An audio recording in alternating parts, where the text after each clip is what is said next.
Could Donald Trump actually be disqualified from appearing on the presidential ballot in 2024? A growing number of conservative and liberal legal scholars think so, and they're making real progress persuading state level election officials that that's true, including quite a few notable Republicans. According to the Constitution, the requirements for running for president are actually pretty simple. In fact, there are only three. You need to be 35 years old, be a natural born citizen of the United States, and have lived in the country for at least 14 years. What disqualifies a president is a little trickier, but in a sign of just how bad our looming constitutional crisis has become, veteran Republican and Democratic legal experts have found rare bipartisan consensus on one big hurdle for Donald Trump: the 14th Amendment, ratified in the wake of America's bloodiest civil conflict. Today on The Third Degree, we're going to dig into the argument that has the constitutional law community buzzing. And believe me, those guys never buzz about anything. Constitutional law is normally pretty dry. But when the Republican frontrunner is also an open enemy of America's democratic system, things tend to get a little spicy. But before we jump into that, let me just thank you all again for getting The Third Degree over the 2,000 subscriber mark. And it's only been a month. That's incredible, and I've been trying to keep up with every comment and criticism, even the ones that claim I'm being paid by George Soros to start a liberal civil war. Hey Soros, if you're watching this, and according to Republicans, you're always watching everything, I haven't gotten my Illuminati paycheck yet. Let me know if you need my address. Since Soros isn't cutting me the big bucks, I really depend on you to subscribe to keep the channel growing. Your engagement makes a huge difference, and I hope you'll consider sharing the channel with your friends and family. Anyway, back to Donald Trump's big standoff with the 14th Amendment. The latest legal argument leans on Section 3 of the 14th Amendment, which bars anyone from holding office who engaged in or gave aid to an insurrection. And before you think this is just a big liberal fever dream, remember, the original authors of this argument come from the ultra-conservative Federalist Society, the same Federalist Society that gave us Supreme Court Justice Amy Coney Barrett and helped overturn Roe v. Wade. Here's one of Trump's most cited legal experts, Lawrence Tribe, breaking down the details. You don't have to be an originalist, somebody who thinks that the Constitution's meaning has to be excavated from the history and what people understood it meant at the time. In this case, it's simply the straight up language. 14th Amendment, Section 3 says that anybody who takes an oath to uphold the Constitution and thereafter engages in or gives aid and comfort to an insurrection cannot hold any office under the United States, period. Judge Michael Ludig, a distinguished conservative, and I both wrote that we thought those words meant exactly what they said.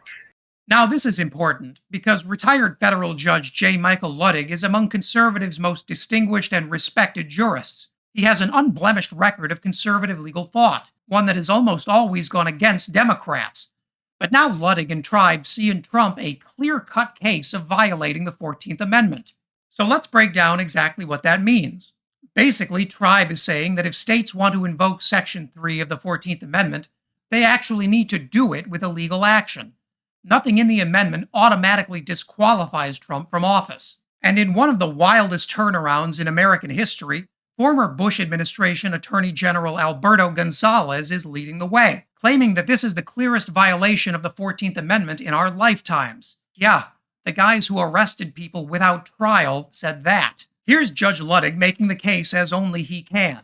I understood the gravity of this matter, and I understood from my lifetime of experience in and around those offices and those institutions that this was catastrophic for America and for American democracy. I felt that I had a profound obligation to the country to speak and to explain all of what had happened. What's so important here is that under the 14th Amendment, Donald Trump doesn't need to be convicted in order to be barred from the ballot. And that's not just the case for Trump, but for any lawmaker who provided support to the January 6th insurrectionists. Here's Maryland Congressman Jamie Raskin.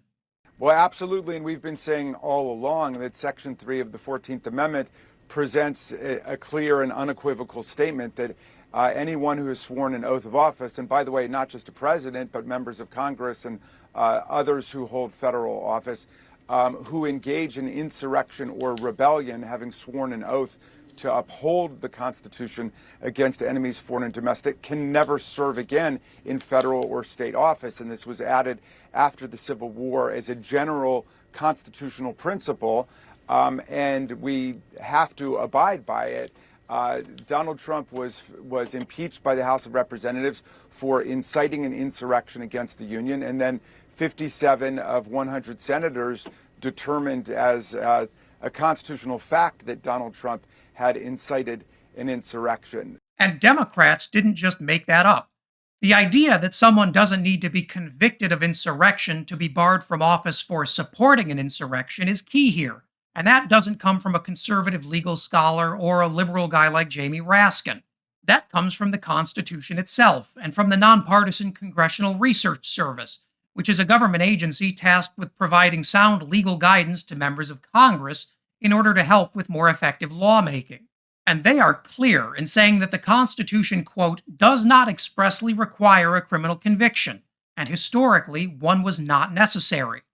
That's bad news for Trump, because it's pretty clear even Republican judges he appointed agree that he played a material role in supporting the insurrection.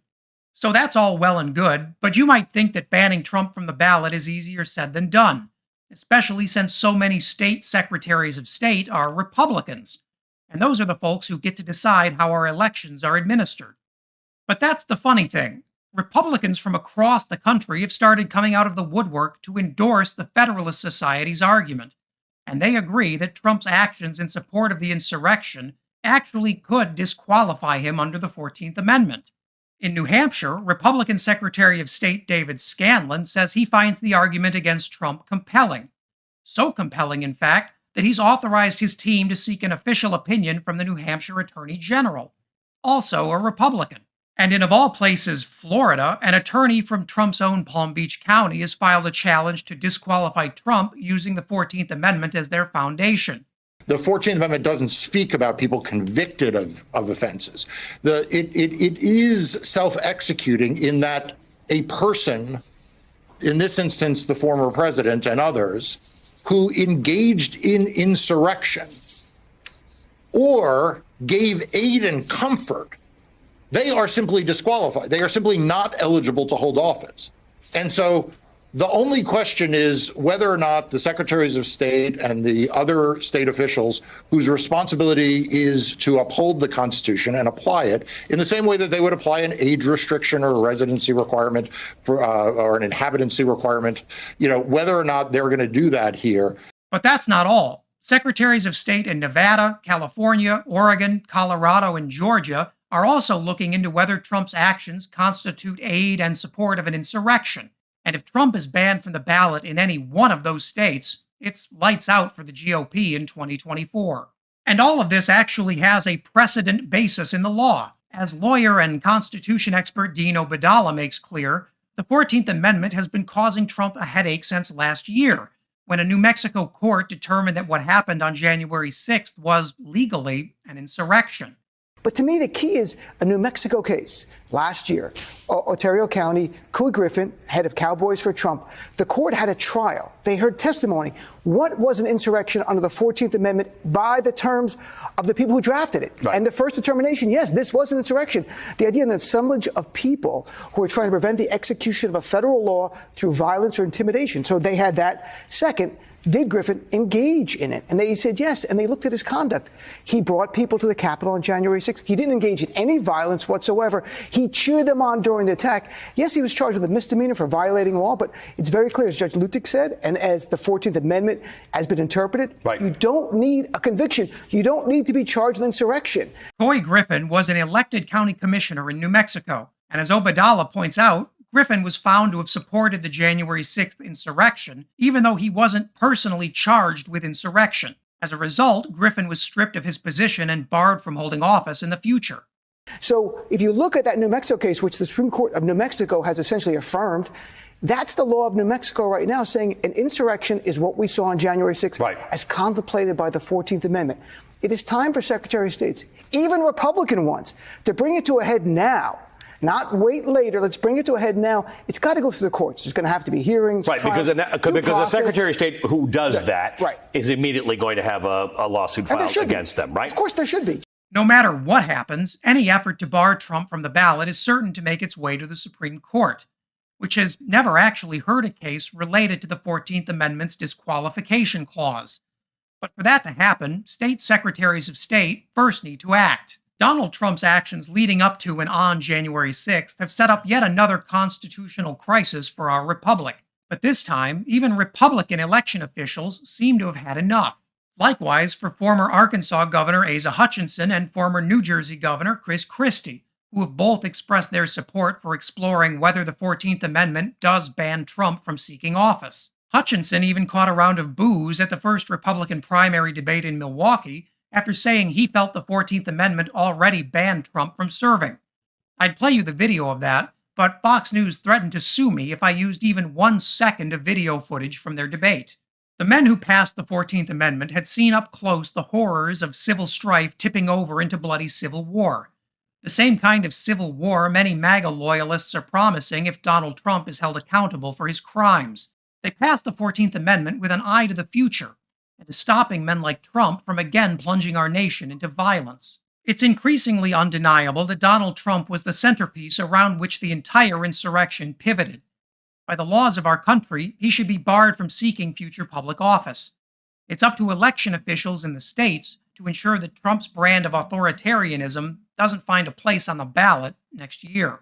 Number one, the 14th Amendment is very questionable. Hey guys, thanks so much for watching. As I mentioned earlier, your viewership and engagement keeps this channel going, so please remember to toss a like to the video and subscribe to the channel. And as always, leave a comment below so you can let me know what I should cover next.